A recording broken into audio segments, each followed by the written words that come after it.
తొలి జాబితా ప్రకటించిన తర్వాత సంబరాల సంగతి ఎలా ఉంచితే టికెట్ రాని నేతలు తమ అసంతృప్తిని బాహాటంగానే వెళ్లగక్కుతున్నారు. ముఖ్యంగా పొత్తులో భాగంగా జనసేనకు తమ టికెట్లు వెళ్లడాన్ని టీడీపీ నేతలు జీర్ణించుకోలేకపోతున్నారు. దీంతో పసుపు పార్టీలో అసంతృప్తి సెగలు రాజుకుంటున్నాయి. తమ అసంతృప్తిని బయటపెడుతూ రాజీనామాలకు సైతం తెగబడుతున్నారు.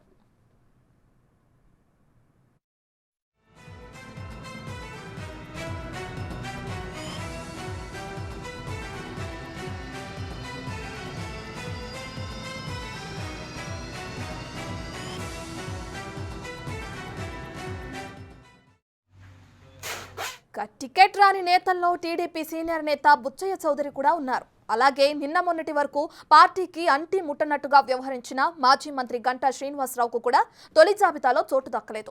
అటు బండారు సత్యనారాయణకు కూడా మొండి చేయి మిగిలింది. విజయనగరంలో టీడీపీ మాజీ అధ్యక్షుడు కళా వెంకట్రావుతో పాటు కిమిడి నాగార్జునకు తొలి జాబితాలో నిరాశ ఎదురైంది. అంతేకాదు కళా వెంకట్రావును వ్యతిరేకించిన కొండ్రు మురళికి టికెట్ దక్కడం మరో విశేషం. అటు గజపతి నగరంలో మాజీ ఎమ్మెల్యే కొండపల్లి అప్పలనాయుడుకి టీడీపీ షాక్ ఇచ్చింది. దీంతో చంద్రబాబు తీరుపై అప్పలనాయుడు వర్గం పక్కుమంది. ఇప్పటికే గజపతి నగరం టీడీపీ ఇన్ఛార్జ్ పదవికి అప్పలనాయుడు రాజీనామా చేశారు.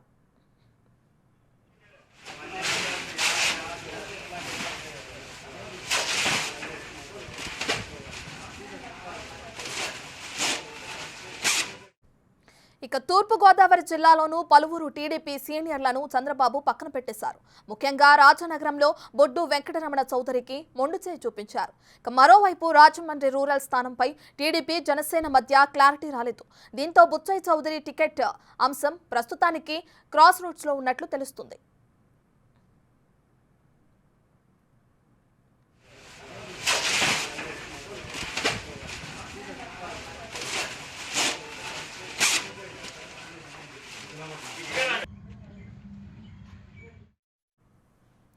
అటు ఉమ్మడి గుంటూరు జిల్లాలో ఇద్దరు సీనియర్లకు చంద్రబాబు షాక్ ఇచ్చారు.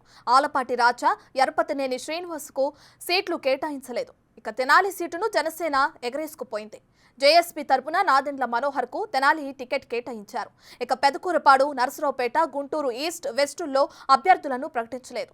అటు ఉమ్మడి పశ్చిమ గోదావరి జిల్లాలో పీతల సుజాతకు మొండిచేయ దక్కింది. ఉండి నియోజకవర్గంలో మాజీ ఎమ్మెల్యే శివరామరాజుకు ఆశాభంగం కలిగింది. తణుకులో పవన్ మాట ఇచ్చినప్పటికీ రామచంద్రరావుకు టికెట్ దక్కలేదు. తాడేపల్లిగూడెం, నర్సాపురం స్థానాల్లో టీడీపీ జనసేన మధ్య సయోధ్య కుదరలేదు.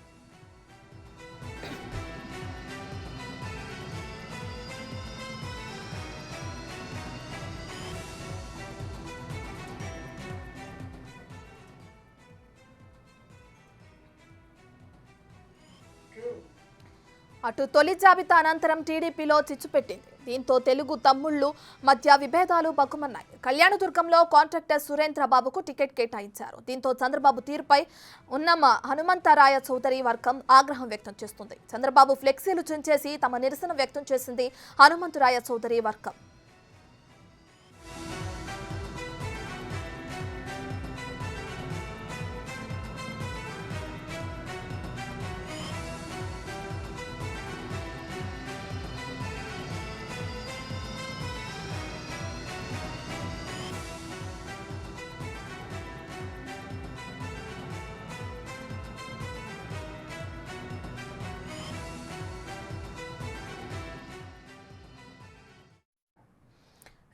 తొలి జాబితా ప్రకటించిన తర్వాత ఏపీలో అటు టీడీపీ తరపున అసమ్మతి స్వరాలు ఎక్కువగా వినిపిస్తున్నాయి. ఇప్పటికే అధిష్టానం మీద అటు క్యాడర్ అంతా అసంతృప్తిగా ఉంది. దీనికి సంబంధించి మరింత సమాచారాన్ని మా ప్రతినిధి శివ అందిస్తారు.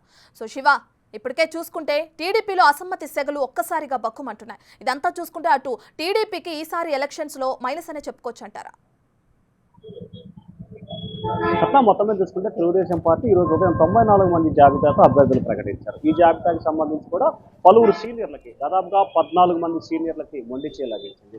ప్రధానంగా చూసుకుంటే మాజీ మంత్రి కళా వెంకట్రావుకు సంబంధించి బిగిన్ చేసుకుంటే గంటా శ్రీనివాసు, అలాగే గోరంట్ల బుచ్చయ్య చౌదరి, పల్నాడు స్వామి తిరుపతినేని శ్రీనివాసరావు, కొమ్మాలపాటి శ్రీధర్, ఆలపాటి రాజేంద్ర ప్రసాద్, బోడే ప్రసాదరావు, బుద్ధ వెంకన్న, అలాగే జలీల్ ఖాన్ సంబంధించి, అలాగే అనంతపురం జిల్లాకు సంబంధించి కళ్యాణదుర్గంలో పలువురు, అలాగే ప్రధానంగా చాలా మంది బండారు సత్యనారాయణమూర్తి, ఇట్లా చాలా మందికి కూడా పూర్తి స్థాయిలో ఆశాభంగం ఒకసారి మన రాష్ట్ర వ్యాప్తంగా పరిశీలన చేసినట్లయితే కనుక చాలా మంది కూడా రాజీనామా చేశారు. అయితే టీడీపీ ఆర్బా నుంచి కూడా ఉన్న గోరంట్ల బుచ్చయ్య చౌదరికి ఈసారి మాత్రం టికెట్ లభించలేదు. మరి ఇస్తారా లేదో కూడా క్లారిటీ లేని పరిస్థితి కనిపిస్తోంది. అలాగే గంటా శ్రీనివాసరావుకి ఎటువంటి అవకాశం కల్పించలేదు. అలాగే బండారు సత్యనారాయణమూర్తి సంబంధించి కూడా తొలి జాబితాలో ఆయన చోటు దక్కలేదు. సీటు జనసేనకు పోయే అవకాశాలు ఉన్న నేపథ్యంలోనే అక్కడ స్పష్టత రాలేదని కూడా తెలుస్తోంది. విజయనగరం సంబంధించి కళా వెంకట్రావు ఆయన వర్గానికి మొండిచే లభించిన పరిస్థితి కనిపిస్తూ ఉంది.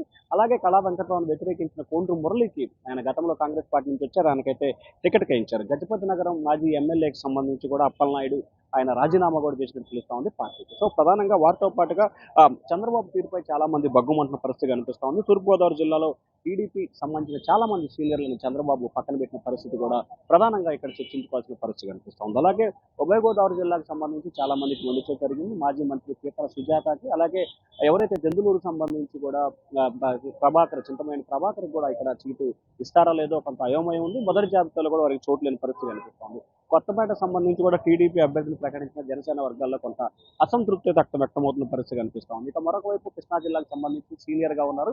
గత ప్రభుత్వంలో 2014 నుంచి 19 వరకు చంద్రబాబులో తెలుగుదేశం పార్టీలో నెంబర్ 2గా ఎదిగిన దేవినేని ఉమాకి ఇప్పుడు టికెట్ ఇస్తుందో లేదో కూడా తెలియని పరిస్థితి నెలకొనుంది. ఆయన పరిస్థితి కొంత అయోమయంగా నెలకొనుంది. ఇక గుంటూరు జిల్లాకు సంబంధించి ఆలపాటి రాజా జనసేన కేటాయించారు.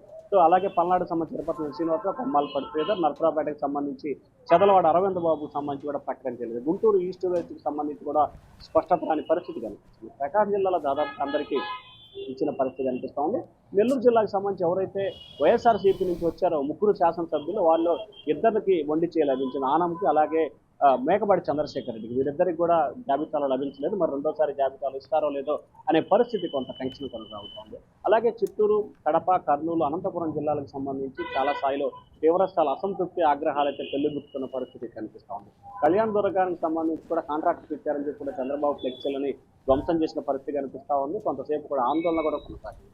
అలాగే కృష్ణా జిల్లాకు సంబంధించి కూడా పెడల నియోజకవర్గం వేదవాసుకి టికెట్ రావడంతో కూడా ఆయన అస్వస్థకు గురయ్యి కొంత హాస్పిటల్ పాలైన సంఘటన కలిసింది. అలాగే మాజీ మండలి చైర్మన్ సంబంధించి కూడా మండలి బుద్ధప్రసాద్ కూడా టికెట్ రాకపోవడంతో ఆయన కూడా కొంత అసంతృప్తిగా ఉన్న పరిస్థితి కనిపించింది. తాను ఇప్పుడు స్వేచ్ఛగా ఉన్నానని, ఏమైనా మాట్లాడగలను, పంజలో నుంచి బయటకు వచ్చిన పక్షిలా ఉన్నానని చెప్పి ఆయన వ్యాఖ్యలు చేసిన పరిస్థితి కనిపిస్తుంది. ప్రస్తుతం రాజకీయాలంతా కూడా డబ్బు మయమైనని చెప్పి కూడా ఆయన అయితే చంద్రబాబును ఉద్దేశించి వ్యాఖ్యానించిన పరిస్థితి కనిపిస్తుంది. సో ఓవరాల్గా చూసుకుంటే రాష్ట్ర వ్యాప్తంగా దాదాపుగా 94 టీడీపీ, 5 జనసేన 99 మంది అభ్యర్థులు ప్రకటించారు. అదే రాష్ట్ర వ్యాప్తంగా ప్రతి జిల్లాలో 1-2 చోట్లయితే స్వల్పంగా గొడవలు జరిగిన పరిస్థితి కనిపిస్తూ ఉంది. ముఖ్యంగా రాయలసీమ జిల్లాలో అనంతపురం అయితే మాత్రం కొద్దిగా ఈ గొడవలు ఎక్కువగా ఉన్న పరిస్థితి కనిపిస్తూ ఉంది. మిగిలిన జిల్లాలకు సంబంధించి పెద్దగా అంటే దాదాపుగా గొడవలు జరిగేంత పరిస్థితి కనిపించలేదు. కానీ క్యాడరు నాయకత్వ తీరుపై కొంత అసంతృప్తి అయితే వ్యక్తం చేసిన పరిస్థితి కనిపిస్తూ ఉంది. అక్కడ ఎవరైతే ఇన్ఛార్జీలు ఉన్నారో వారు కార్యకర్తలను సముదాయించే ప్రయత్నం అయితే చేస్తున్నారు. లేకపోతే రానున్న రోజుల్లో తెలుగుదేశం పార్టీకి తీవ్ర నష్టం వాటిల్లే ప్రమాదం అయితే కనిపిస్తూ ఉంది. రైట్ శివ, అయితే ఇప్పటికే తమ అసంతృప్తిని బయటపెడుతూ చాలా మంది రాజీనామాలకు సైతం తెగబడుతున్నారు. అయితే పొత్తులో భాగంగా కొన్ని సీట్లను అయితే అటు టీడీపీ, జనసేనకు కేటాయించడం కూడా మనం చూస్తున్నాం. ఓవరాల్గా దీన్ని ఎలా చూడొచ్చు అంటారు? అంటే ఈ రాజీనామాలు ఇప్పుడు టీడీపీకి ఏ విధంగా చూసుకోవచ్చు అంటారు? ప్రధానంగా ఇక్కడ 2 రకాల అంశాలను మనం బేరేజ్ వేసుకోవాలి. ఆంధ్రప్రదేశ్ రాజకీయాలకు సంబంధించి కూడా చాలా విచిత్రమైన సంఘటనకి ఆంధ్రప్రదేశ్ రాజకీయాలు వేదిక అవుతాయి. సో ఏదైతే తెలుగుదేశం పార్టీ ప్రకటించిన జాబితాల్లో చాలా నియోజకవర్గాలకు సంబంధించి కూడా పూర్తి స్థాయిలో చంద్రబాబు ఏకాభిప్రాయం తీసుకున్న తర్వాతనే అభ్యర్థుల కసరత్తు పూర్తి చేశారు. దాదాపుగా 2 నెలల కాలంగా చంద్రబాబు 40 రోజులు హైదరాబాద్లోనే మఠం వేసి కార్యకర్తలు, నాయకులు, నేతలతో కూడా విస్తృతంగా చర్చలు జరిపారు. అలాగే ఆ నియోజకవర్గంలో ఉన్న పరిస్థితులు ఏంటి, ఆ నియోజకవర్గంలో ఉన్న తాజా పరిణామాలు, సర్వేలో వచ్చిన నివేదికలు, అలాగే ఐవీఆర్ఎస్లో వచ్చిన సర్వేల ఆధారంగా అభ్యర్థులు ఎవరైతే ఆశిస్తున్నారో, ఎవరికైతే ఇవ్వాలనుకుంటున్నారో వారందరినీ కూడా నచ్చజెప్పే ప్రయత్నం అయితే చేసిన పరిస్థితి కనిపిస్తూ ఉంది. దాదాపుగా కొంతమంది అయితే చంద్రబాబు చెప్పిన దానికి శాంతించారు. కానీ నాయకులు శాంతించారు, కానీ కార్యకర్తలు అయితే ఆగ్రహంతో ఊగిపోతున్న పరిస్థితి కనిపించింది. ముఖ్యంగా రాయలసీమ 1-2 జిల్లాలతో పాటు కృష్ణా జిల్లాలో కొంచెం ఈ సెగ తెలుగుదేశం పార్టీకి ఎక్కువగా కనిపిస్తూ ఉంది. ఎందుకంటే పెడన నియోజకవర్గానికి సంబంధించి కానీ, అలాగే పెనమూరు నియోజకవర్గానికి సంబంధించి, అవనగడ్డ నియోజకవర్గానికి సంబంధించి కూడా కొంత గొడవలు ఎక్కువగా జరిగే అవకాశం కనిపిస్తూ ఉంది. ఇప్పటికే కొంత అసంతృప్తి, ఆగ్రహాలు ఎక్కువైన పరిస్థితి కనిపిస్తుంది. సో రానున్న 1-2 రోజుల్లోనే అధిష్టానం దీనిపై చర్యలు తీసుకొని ఏదైతే దిద్దుబాటు చర్యలు శ్రీకారం చుట్టే అవకాశం కనిపిస్తూ ఉంది. ఎందుకంటే ఎక్కడైతే నష్టం వాటిల్లిందో అక్కడ పూర్తి స్థాయిలో దిద్దుబాటు చర్యలు తీసుకొని రానున్న రోజులు కలిసి పనిచేసుకుని కార్యాచరణ రూపొందించే భాగంగానే దాదాపుగా తెలుగుదేశం పార్టీ చరిత్రలో ఎప్పుడూ లేని విధంగా 2 నెలల ముందుగానే అభ్యర్థుల ప్రకటన అయితే జరిగింది. సో ఈ నేపథ్యంలోనే రేపటి నుంచి ఎక్కడైతే అసంతృప్తి ఆగ్రహాలు రాజీనామాలు చేశారో వారందరినీ కూడా నచ్చజెప్పే ప్రయత్నాన్ని ఆయా జిల్లా కోఆర్డినేటర్లకి చంద్రబాబు పార్టీ అధిష్టానం అప్పగించింది. Right, thank you Shiva.